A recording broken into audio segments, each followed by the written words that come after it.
Brendan had always prided himself on being a hard worker, a man who never shied away from responsibility, but today had been different. Today had been relentless.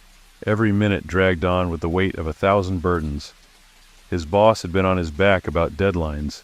His coworkers had been unhelpful, and by the end of it all, Brendan was utterly exhausted. As he trudged through the dimly lit streets on his way home, a sense of foreboding gnawed at him.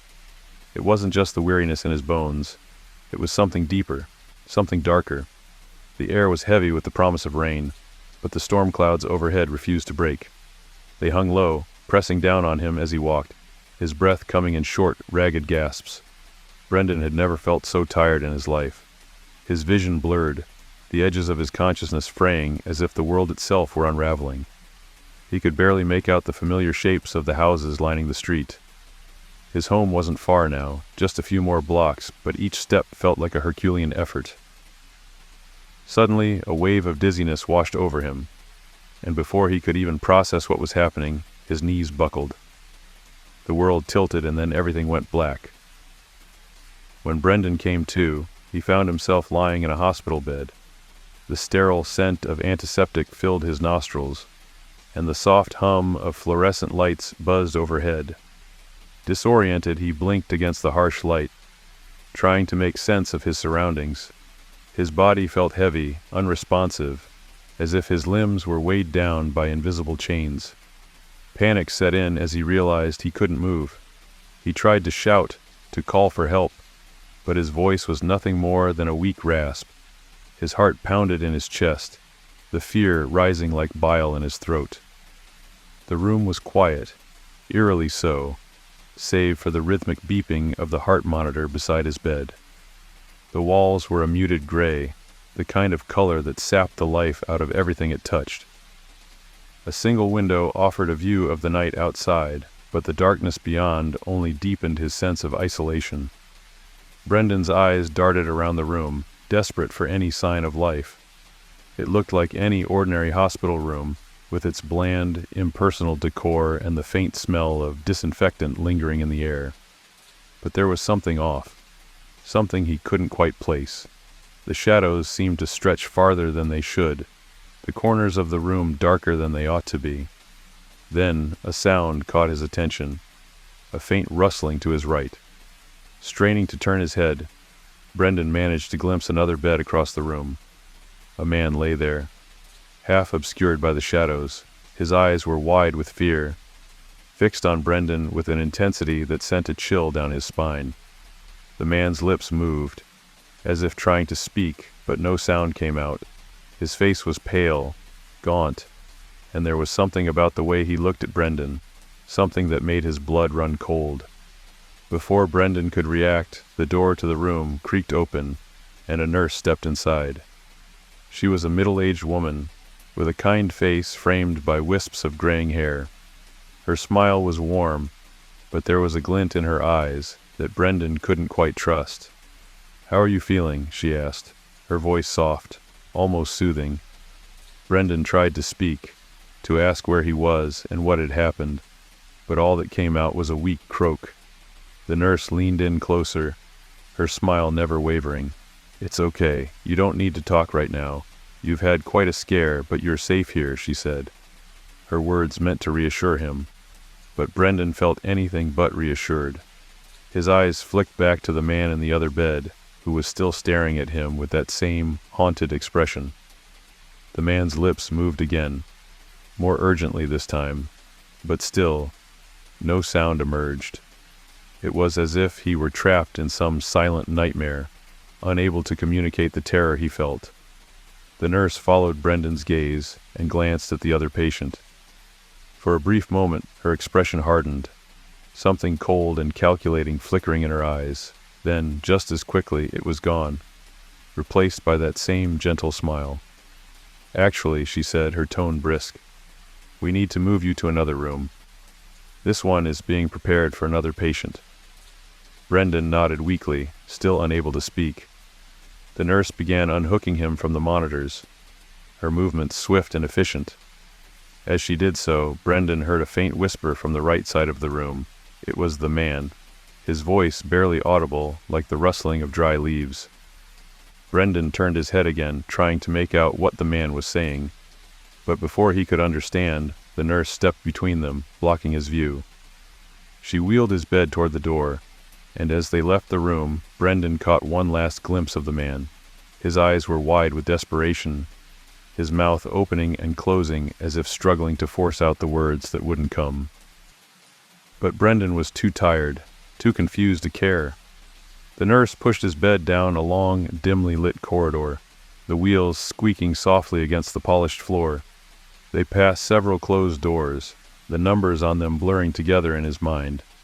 His eyelids grew heavy, and the last thing he remembered before sleep claimed him was the nurse's voice, humming a soft, soothing tune. Brendan awoke the next morning in a different room. This one was smaller, more claustrophobic, with no windows and only a single bed. The walls were the same dull gray, the same oppressive silence hanging in the air. He felt slightly better, the heaviness in his limbs less pronounced, though his head still throbbed with a dull ache. He sat up slowly, wincing as the room spun around him. He had no memory of how he had ended up here, no recollection of the journey from his home to the hospital. The events of the previous night were hazy, like a half-remembered dream, but the image of that man's terrified face lingered in his mind. Brendan tried to push the memory aside, telling himself that the man had likely been mentally ill, that his behavior had been nothing more than the ramblings of a disturbed mind. But the unease wouldn't leave him. There was something wrong with this place, something he couldn't quite put his finger on. Later that day, a doctor came to see him. He was a tall man, with a neatly trimmed beard and a pair of wire-rimmed glasses perched on his nose. His manner was calm, professional, but there was a detachment in his eyes that made Brendan uneasy. "You've been under a lot of stress," the doctor said, glancing at the clipboard in his hand.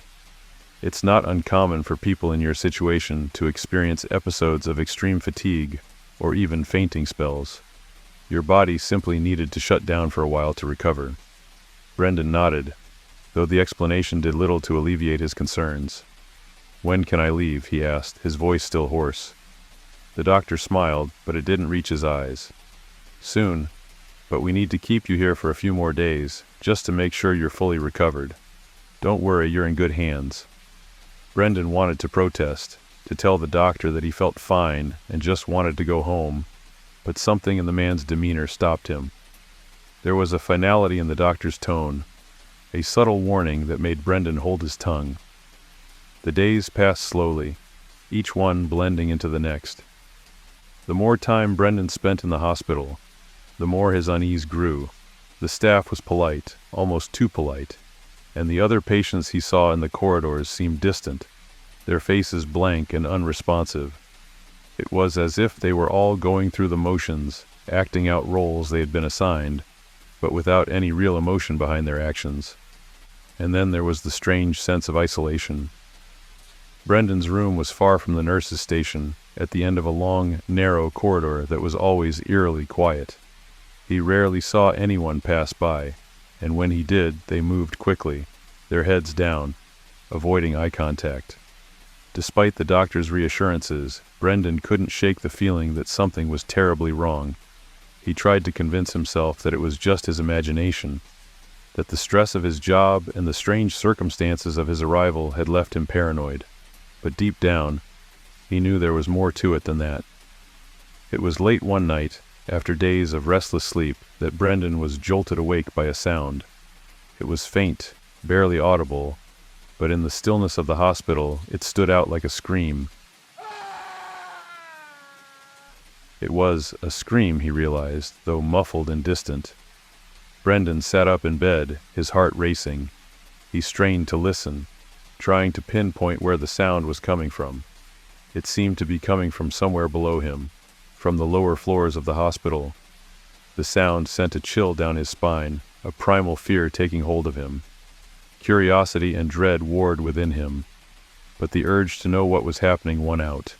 He had to see for himself, had to find out what was making that horrible sound. Brendan slipped out of bed, his feet touching the cold floor. The hospital gown he wore offered little protection against the chill, but he didn't care. He moved quietly, not wanting to alert anyone to his presence. The corridor outside his room was dark, the only light coming from a flickering bulb at the far end. Brendan hesitated for a moment, considering going back to bed and pretending he had heard nothing. But the sound came again. Louder this time, more desperate, and his resolve hardened. He crept down the corridor, his footsteps barely making a sound. The hospital seemed even more deserted than usual, the silence pressing in on him from all sides. The sound grew louder as he descended the stairs, his heart pounding in his chest. As he reached the first floor, the scream became clearer, more distinct. It wasn't just one voice, he realized, but several, all mingling together in a cacophony of agony. Brendan's stomach churned, a cold sweat breaking out on his forehead. Every instinct told him to turn back, to run as far from this place as possible. But something kept him moving forward, some dark compulsion that he couldn't resist. The screams were coming from the basement. Brendan knew that without a doubt now. He found the door that led to the lower level and hesitated, his hand hovering over the handle. A wave of nausea washed over him, and for a moment he thought he might be sick. But then the screams came again, piercing and terrible, and he knew he couldn't turn back now. He opened the door and descended the stairs into the basement. The air grew colder, the smell of damp and decay filling his nostrils. The lights down here were dim, casting long shadows that seemed to twist and writhe on the walls. Brendan's heart raced as he reached the bottom, his breath coming in short, panicked gasps. The sound was deafening now, filling his ears and drowning out all rational thought. He followed it down a long corridor, his hands trembling as he reached for the door at the end. It was slightly ajar, and through the gap he could see a flickering light. Brendan pushed the door open and stepped inside, his blood freezing at the sight before him. The room was dark, illuminated only by the harsh, flickering light of a single overhead bulb. In the center of the room was a chair, and in that chair sat a figure, a man, or at least something that had once been a man. His body was grotesque, a monstrous amalgamation of human and something else. His skin was pale, almost translucent, and his eyes, where his eyes should have been, were hollow, empty sockets. His nose was gone too, replaced by a gaping hole, and his hands, oh God, his hands, were twisted into clawed, bony appendages, covered in dark, mottled skin. Brendan stumbled back, bile rising in his throat. The creature, if it could even be called that, was screaming, its voice a raw, guttural sound that reverberated through the room. Several figures in white lab coats were surrounding it, their faces hidden behind surgical masks. They were holding the creature down, strapping it to the chair as it writhed and struggled. One of the figures turned, and Brendan recognized him as the doctor who had treated him. The man's eyes were cold, devoid of any empathy or humanity, as he tightened the straps around the creature's arms. "Hold it still," the doctor commanded, his voice calm, clinical. The other figures obeyed without question, their movements precise and practiced. Brendan felt his knees buckle, the room spinning around him. He stumbled back, his back hitting the wall with a thud. The sound must have alerted them, for the doctor suddenly looked up, his eyes narrowing as they locked onto Brendan's. "What are you doing here?" the doctor demanded, his voice low and dangerous. Brendan couldn't speak, couldn't think. All he could do was stare in horror at the scene before him, the screams of the creature still echoing in his ears. Before he could react, the doctor reached into his coat pocket and pulled out a syringe. He took a step toward Brendan, his eyes dark with intent. Brendan's fight-or-flight response kicked in, and he turned and bolted for the door. He heard the doctor shout something behind him, but he didn't stop. He ran down the corridor, his breath coming in ragged gasps, the adrenaline pumping through his veins. He didn't see the door to his right until it was too late. His foot caught on the edge, and he went crashing to the floor, his head striking the cold tiles with a sickening thud. The world went black. When Brendan came to, the first thing he noticed was the pain. His head throbbed with a dull ache, and his limbs felt heavy, almost leaden. He blinked against the harsh light, his vision swimming as he tried to make sense of his surroundings. He was in another room, but this one was different. It was larger, more spacious, with rows of beds lining the walls. But it was the occupants of those beds that made his blood run cold. They were people, or at least they had been people once. Now they were little more than mutilated husks, their bodies twisted and broken beyond recognition. Some had limbs missing, others had their faces covered in bandages, but all of them were restrained, tied down to the beds with thick leather straps. Brendan's heart raced, the fear clawing at his throat. He tried to move, but his body wouldn't obey. He was trapped, just like them, a prisoner in this nightmare. And then, one of the figures turned toward him. It was a woman, her face gaunt and hollow, her eyes wide with terror. She stared at him for a moment, her gaze intense and pleading. Then, in a voice barely above a whisper, she spoke, "Run." Brendan's blood turned to ice, the single word cutting through the fog of fear that had clouded his mind. He had to get out of here. He had to escape. But before he could even attempt to move, the door to the room burst open, and the doctor from before stepped inside. His eyes locked onto Brendan, his expression unreadable. "Everybody in here," the doctor shouted, his voice echoing through the room.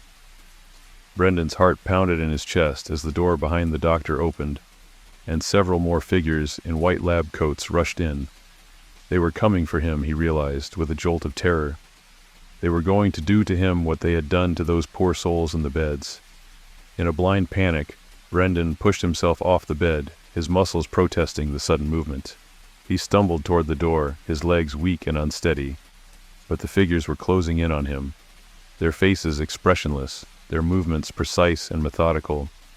He had to get out. He had to escape. Brendan's gaze flicked to the window at the far end of the room. It was small, but it was his only chance. He bolted for it, the adrenaline giving him the strength he needed to move. He reached the window and slammed his fist into the glass, the pane shattering with a loud crash. Without a second thought, he climbed through the jagged opening, the glass slicing into his skin as he scrambled out. He landed hard on the ground outside, the breath knocked out of him. But there was no time to rest. He could hear the shouts behind him, the figures in white scrambling to follow. Brendan pushed himself to his feet and ran, his feet pounding against the dirt as he fled into the woods that surrounded the hospital. The branches clawed at his face, the underbrush tangling around his ankles, but he didn't stop. He could still hear the screams, the footsteps behind him, but he kept running, driven by sheer terror. The trees closed in around him, the darkness swallowing him whole, but he didn't stop, couldn't stop, not until he was far away from that horrible place. Brendan didn't know how long he had been running when he finally collapsed. His lungs burned, his legs ached, but he was alive. He was free. As he lay there, gasping for breath, the events of the night played out in his mind.